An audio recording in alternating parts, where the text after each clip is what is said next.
Tell you about the eligibility requirements and key information to provide when going to vote. Be a United States citizen, be a resident of California, be 18 years or older, don't be currently a prisoner or parole for a felony conviction, not be found by court to be mentally incapacitated, not claim the right to vote in another state.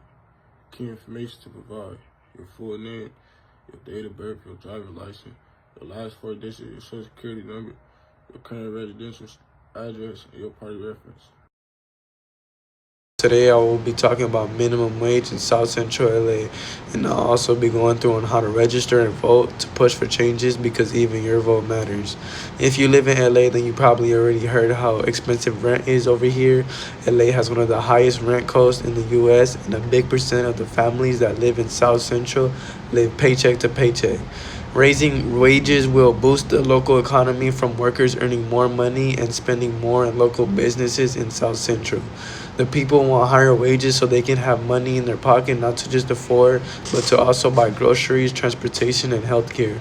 There are some barriers that people from South Central feel stops them from voting for reasons like not knowing how or where to vote register or thinking their vote will not make a change.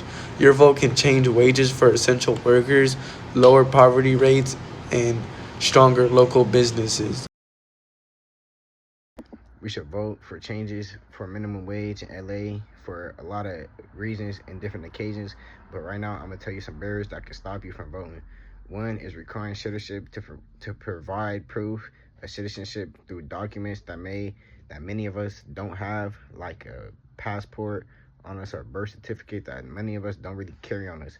Another thing is that you should always carry an ID on you when you go vote, because that's one of the main things that they're gonna ask for. But if you're a criminal, you cannot vote.